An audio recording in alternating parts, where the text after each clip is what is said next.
పక్కన వాడి పట్ల దయ, తత్వం, మంచి తత్వం వస్తుందా? ఫోన్లో వస్తుంది. దేవుని తర్వాత ఏంటిది? మంచితనం ఉందా? మరి మంచితనం, మంచితనం, మంచోళ్ళు లేదా? ఇవాళ విశ్వాసం ఏంటది? విశ్వాసం. దీని గురించి మీకు అంత చెప్పాల్సిన అవసరమే లేదు. ఎందుకు చెప్పండి? మీరు ఆల్రెడీ విశ్వాసలే కదా, ఇంకా మళ్ళీ విశ్వాసం గురించి చెప్పడం ఎందుకు? చెప్పాల్సిన అవసరం లేదా? ఉందా? ఉంది. ఎందుకు చెప్పండి? మనం ఎలా ఉన్నాం విశ్వాసంలో? విశ్వాసులమే, కానీ విశ్వాసంలో ఎలా ఉన్నాం, ఎలా ఉంటున్నాం అనే విషయాన్ని ఇది నా లేఖనాల నుంచి జ్ఞాపకం చేసుకుందాం. అయితే గమనించండి, మొదటిగా లూకాసు వార్త 8వ అధ్యాయం 48వ వచనంలో ఒక మాట కనబడుతుంది. చూడండి ఒకసారి. లూకాసు వార్త 8:48. అందుకాయన కుమారి నీ విశ్వాసం నేను స్వస్థపరిచెను, నీ విశ్వాసం నేను స్వస్థపరిచెను, సమాధానం కలగానే పొమ్మని ఆమెతో చెప్పాను. చూడండి, ఇక్కడ మనకు కనబడుతున్న మాట ఏంటంటే, స్వస్థతనిచ్చేదైనా, లేకపోతే రోగం నయం చేసేదైనా, లేకపోతే బలపరిచేదైనా, పురుగొల్పేదైనా, నడిపించేదైనా ఏంటిదంట? విశ్వాసం. ఇప్పుడు అక్కడ ఒక పరిస్థితి చేత వచ్చింది.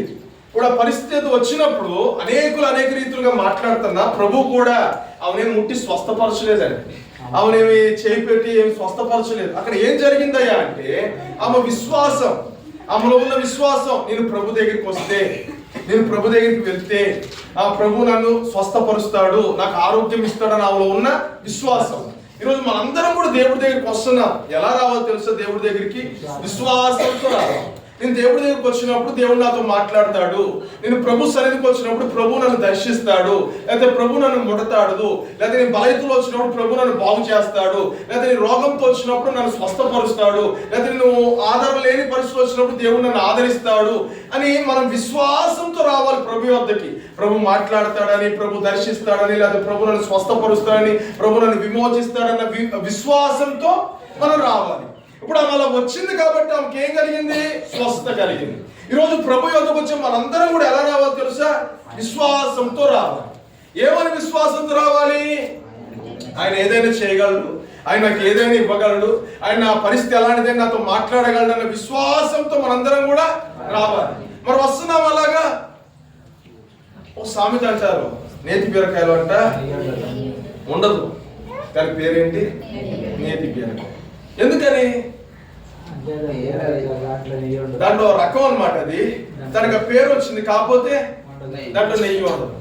ఒక నెయ్యి పావు కేజీ 200 ఉంది, కేజీ చాలా రేట్ ఉందని చెప్పి నేతి బీరకాయలు తెచ్చుకుంటే అనుకుంటే అది తప్పే. అట్లా ఉండదు.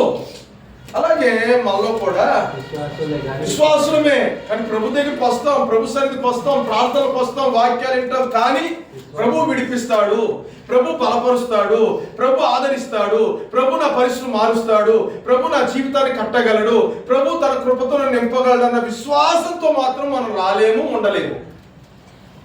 అది ఎంత నిజమో ఇది అంతే నిజంగా కనబడుతుంది మన జీవితాల్లో. కానీ ఇక్కడ ఉన్నాము మాత్రం ప్రభు చేయగలడు, ఆయన ఏమీ నాకు చేయగలను, నేను ఆయన వస్త్రం చెంగు ముట్టుకుంటే చాలు నేను బాగుపడిపోతాన్న విశ్వాసంతో వచ్చింది. ఆమె విశ్వాసం ఆమెని స్వస్థపరిచింది. రైట్, ఇది నా కొన్ని మాటలు చూద్దాం. చూడండి, ఏప్రిల్ రాసిన పత్రిక 11వ అధ్యాయము. విశ్వాసం వల్ల ఏం కలిగిద్ది? విశ్వాసంగా ఉండాలి కదా. ఆ విశ్వాసం వల్ల ఏం కలిగిద్దో కొంతమందిని చూద్దాం క్లుప్తంగా. 11వ అధ్యాయం 4వ వచనం చదువుదాం. ఏప్రిల్ రాసిన పత్రిక 11:4. విశ్వాసమును బట్టి హేబెలు కయ్యోను కంటే శ్రేష్టమైన బలి దేవునికి అర్పించెను. దేవుడు అతని అర్పణ గురించి సాక్ష్యం ఇచ్చినప్పుడు అతడు ఆ విశ్వాసాన్ని బట్టి నీతిమంతుడని సాక్ష్యం పొందెను. చూడండి, ఇక్కడ ఒక సందర్భం కనబడుతుంది. ఏంటి ఆ సందర్భం అంటే, హేబెలు గారు దేవుడికి ఏం తీసుకొచ్చాడు? అర్పణ తీసుకొచ్చాడు. దేని బట్టి? విశ్వాసమును బట్టి అని ఉంది అక్కడ. అంటే దేవుడి దగ్గరికి వచ్చేవాడు ఎలా రావాలి తెలుసా? విశ్వాసంతో రావాలి. విశ్వాసం లేకుండా దేవుడి వద్దకు వస్తే వాడు దేవుడికి ఇష్టడుగా ఉండడు. దేవుడి వద్దకు వచ్చేవాడు విశ్వాసంతో రావాలి. ఇప్పుడు హేబెలు గారు కూడా ఎక్కడికి వచ్చాడు తెలుసా? దేవుని వద్దకు వచ్చాడు. ఎలా వచ్చాడు? ఉట్టి చేతులతో ఏం రాలేదు, ఒక అర్పణ తీసుకుని వచ్చాడు. ఈ అర్పణ కూడా ఎలా తెచ్చాడు? విశ్వాసంతో తెచ్చాడు. ఎలా తెచ్చాడు? విశ్వాసంతో తీసుకొచ్చాడు. ఇప్పుడు ఇక్కడ వాక్యం చెప్తుంది ఏంటంటే విశ్వాసమును బట్టి. ఎవరి విశ్వాసాన్ని బట్టి? హేబేలు యొక్క విశ్వాసాన్ని బట్టి అతడు సాక్ష్యం పొందాడు. ఏమన్నా తెలుసా? నీతిమంతుడు అని, నీతి గలవాడని సాక్ష్యం పొందాడు. దేని బట్టి? తన విశ్వాసాన్ని బట్టి. ఈరోజు నీకు నీతి ఎలా వస్తుంది?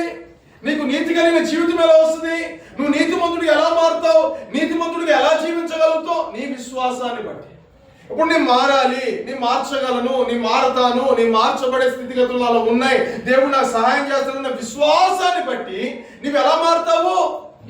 నీతిమంతుడిగా మారుతావు. ఇప్పుడు నేను మారలేను అంటే వీళ్ళలో ఏం లేదు? విశ్వాసం లేదు. నా బ్రతుకు మారదు, విశ్వాసం లేదు. నేను కూర్చోలేను, విశ్వాసం లేదు. నేను మందిరానికి రాలేను, విశ్వాసం లేదు. నేను బాగుపడలేను, నేను చేయలేను, నేను జీవించలేను, నేను బ్లెస్ అవ్వలేను, నా పరిస్థితులు మారవు. దీంట్లో అంటే ఏం లేదు? విశ్వాసం లేదు. దేవుని వద్దకు వచ్చినప్పుడు, దేవుడితో మనం ఉంటున్నప్పుడు ఎలా మాట్లాడాలో తెలుసు? విశ్వాసమును బట్టి దేవుడు చేయగలడు, నా జీవితాన్ని మార్చగలడు, నా బ్రతుకుని మార్చగలడు. దేవుడు నాకు ఏదైనా సరే ఇవ్వగలడు, చేయగలడు. ఆయనకు అసాధ్యమైనది ఏది లేదు. ఒకవేళ నేను ఇప్పుడు నీతిగా లేనేమో, నా నీతి బాగోలేదేమో, నా నీతి మొరగుట్లాగా ఉందేమో, నా భక్తి సరిగ్గా లేదేమో, అయినప్పటికీ ప్రభు నా బ్రతుకుని లేదా నా నీతిని మార్చగలడు అన్న విశ్వాసంతో ఉంటాను. ఇప్పుడు హేబేలు గారి విశ్వాసాన్ని పట్టానుంది అక్కడ వాక్యం. ఇప్పుడు నీలో విశ్వాసం లేకపోతే, నాలో ఎంత విశ్వాసం ఉందా, నేను ఎంత ప్రార్థన చేసినా, ప్రభు దిగొచ్చి ప్రార్థన చేసినా, నీలో విశ్వాసం లేకపోతే, ఆయన తన గలిలయ దేశానికి వెళ్ళినప్పుడు ఆయన వారి అవిశ్వాసాన్ని పట్టనుంది అక్కడ వాక్యం. విశ్వాసాన్ని పట్టం లేదు అక్కడ, అవిశ్వాసాన్ని బట్టి అని ఉంది. అంటే వారికేముంది? అవిశ్వాసం ఉంది. ఇక్కడ ఈయనకేముంది? విశ్వాసం ఉంది. వారి అవిశ్వాసాన్ని బట్టి ఆయన అనేకమైన అద్భుత కార్యాలు చేయాలనుకున్నా చేయలేకపోయి కొన్ని కార్యాలు చేశాడని లేఖనం చెప్పబడుతుంది. ఈరోజు నీ నా జీవితంలో కూడా కొన్ని మారుతున్నాయి, కానీ అన్ని ఎందుకు మారట్లేదు? కొన్ని జరుగుతున్నాయి, అన్ని ఎందుకు జరగట్లేదు? కొన్నిట్లోనే విజయం పొందుతున్నాం, అన్నిట్లో విజయం ఎందుకు పొందట్లేదు? మన విశ్వాసాన్ని బట్టే ఏదైనా సరే జరిగేది. మన విశ్వాసాన్ని బట్టి, నీ విశ్వాస సామర్థ్యాన్ని బట్టి, నీ విశ్వాస పరిమాణాన్ని బట్టి. అందుకే అపోస్తులు అంటారు, మా విశ్వాసాన్ని వృద్ధిపరచు. వాళ్ళకి అర్థమైపోయింది మన విశ్వాసం చాలా తక్కువ ఉంది కాబట్టి, మన విశ్వాసం ఎక్కువ లేదు కాబట్టి మేమేమి చేయలేకపోతున్నాం. కానీ ఎప్పుడైతే వారి విశ్వాసం వృద్ధి పొందిందో, వాళ్ళు నడుచుకుంటూ వెళ్తున్నప్పుడు వాళ్ళ నీడలు పడుతుంటే స్వస్థత కార్యాలు జరిగిపోతాయి. కాబట్టి అప్పటికి ఇప్పుడుకున్న తేడా ఏంటి? ఒకటే తేడా, విశ్వాసం. విశ్వాస కోణంలో మార్పు వచ్చింది. ఒకప్పుడు విశ్వాసం లేదు, విశ్వాసులే, దేవుని శిష్యులే, దేవుడితో ఉన్నవాళ్ళే, కానీ విశ్వాసంలో చాలా తక్కువగా ఉన్నవారు ఉన్నారు. అందుకని వారు ఏమీ చేయలేకపోయారు.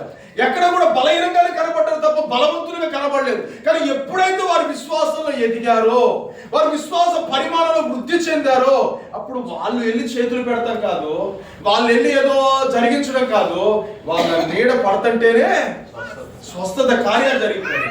పౌలు గారి నడికట్లు తగిలితే, అదే కర్చీఫ్, ఈ రోజులో కర్చీఫ్ వాడుతున్నారు, ఆ రోజులో పౌలు గారి యొక్క నడికట్టు, దాన్ని బట్టి ఏం కలిగిందంటే వారికి స్వస్థత కార్యం.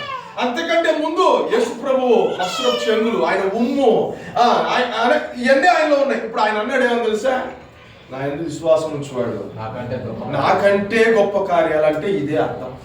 అంటే విశ్వాసాన్ని బట్టే, విశ్వాసం లేకపోబట్టే. నా యందు విశ్వాసం ఉంచువాడు నాకంటే గొప్ప కార్యం చేస్తాడు, చేయగలడు, చూడగలడు. ఎప్పుడయ్యా అంటే విశ్వాసం ఉంచినప్పుడు. అందుకే ఆత్మ ఫలంలో చాలా ప్రాముఖ్యమైన ఫలం ఏంటి తెలుసా? విశ్వాసం.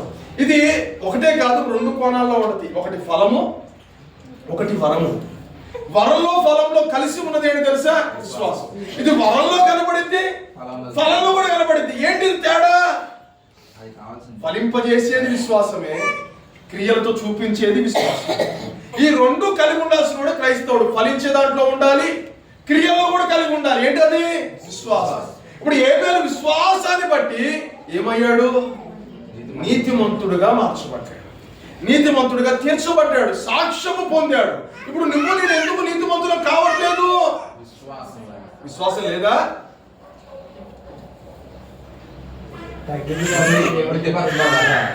విశ్వాసం లేదా? ఉంది. ఇప్పుడు ఇక్కడ నీతిగా కనబడతాం, ఇక్కడ భక్తిగా కనబడతాం, ఇక్కడ చక్కగా వైట్ అండ్ వైట్ గా కనబడతాం. కానీ ఎప్పుడైతే విశ్వాసం తగ్గిందో అప్పుడు కలర్ఫుల్ గా మారుతాం. అందుకే నువ్వు వాకింగ్ చెప్పినప్పుడు నువ్వు ఎలుగుతా ఉండాలి, మధ్య మధ్యలో చెవికి లైట్ వేసావు అన్నమాట. అంటే చూడు, అంటే మన విశ్వాసం ఎలా ఉండాలి? వృద్ధి పొందేదిగా ఉండాలి. అంటే ఏ పరిస్థితి అయినా, ఏ స్థితిలోకి వెళ్ళినా కానీ నేను జయించగలను, ప్రభు నాకు సహాయం చేస్తాడన్న విశ్వాస కోణంలోకి మనందరం కూడా వెళ్ళగలగాలి. అలా వెళ్ళలేనప్పుడండి మనం మన పరిస్థితిలో జయించడం అనేది అసంభవంగా, అసాధ్యంగా మారిపోతుంది. కానీ విశ్వాసాన్ని బట్టి హేబేలు నీతి గలవాడుగా మారిపోయాడు. దేవునికి స్తోత్రం కలుగును గాక. రెండో వ్యక్తిని చూద్దాం. చూడండి, ఇదే వ్యక్తులు రాసిన పత్రిక కింద వచనం 5వ వచనం. విశ్వాసం బట్టి మరణము చూడకుండానట్లు కొన్ని కొనుకోబడెను. చూడండి, ఇక్కడ మనకు కనబడుతున్న మాట ఇంకొక వ్యక్తి ఎవరైనా హానోకు. ఈయన కూడా విశ్వాసాన్ని బట్టి, ఇంక దేన్ని బట్టేనా లేదా ఇంకేదైనా ఉందా అమ్మా? దేవుని బిడ్డలకి ఇంకేదైనా ఉందా? విశ్వాసం కాకుండా ఇంకేదైనా ఉందా అంటే ఖచ్చితంగా ఉండాల్సింది ఏంటి? విశ్వాసం. ఇప్పుడు ఆ హేబేలు విశ్వాసాన్ని బట్టి, తర్వాత రెండోది హానోకు తన విశ్వాసాన్ని బట్టి మరణం పొందకుండా, మరణాన్ని చూడకుండా కొనిపోబడాడు. అంటే అర్థం ఏంటి తెలుసా? విశ్వాసం కలిగిన వాడు, విశ్వాసం కలిగి జీవిస్తున్నవాడు జీవం కలిగి బ్రతుకుతాడు. అంటే వాడికి ఏముండదు? మరణం ఉండదు. అందుకే మనం చనిపోయిన వాళ్ళు ఫ్లెక్సీల మీద ఏం కొట్టిస్తాం?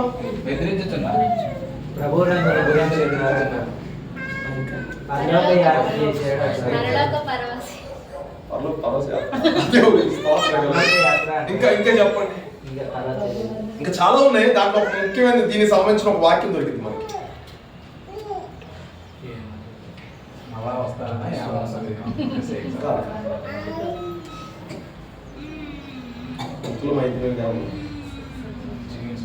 యుగ యుగంలో జీవిస్తాం మనం.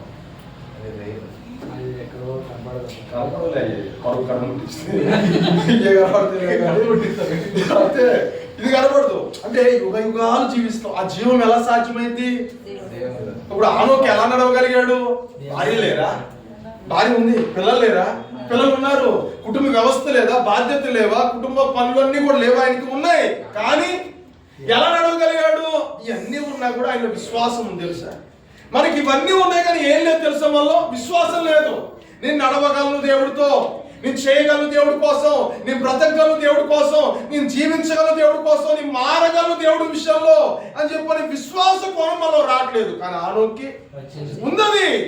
ఆయన ప్రతిరోజు భార్యను చూసుకున్నాడు, ప్రతిరోజు పిల్లల్ని చూసుకున్నాడు, ప్రతిరోజు కుటుంబ బాధ్యతలు పనులన్నీ చక్కబెట్టుకున్నాడు. పైపెచ్చు విశ్వాసంతో దేవుడితో నడుస్తున్నాడు. కుటుంబం ఉన్నోడికి ఏముంటుంది తెలుసు? ఎక్కువ బాధ్యతలు ఉంటాయి. బాధ్యత ఉన్నోడికి ఏముంటుంది? ఇంకా టెన్షన్స్ ఉంటాయి, సమస్యలు ఉంటాయి, ఎన్నో పోరాటాలు, ఎన్నో ఆర్థిక ఇబ్బందులు ఉంటాయి కదండి. నిజమా కాదంటారా? ఇప్పుడు వీటన్నిటి మధ్య దేవుడితో నడవాలంటే ఏముండాలి తెలుసా? విశ్వాసం ఉండాలి. ఎందుకు? ఇప్పుడు ఈ బాధల మధ్య, ఈ టెన్షన్ల మధ్య కూడా ఈ టెన్షన్లను తీర్చగలవు ప్రభు విశ్వాసం ఉంటేనే వెళ్ళగలుగుతాం, లేకపోతే నిజం.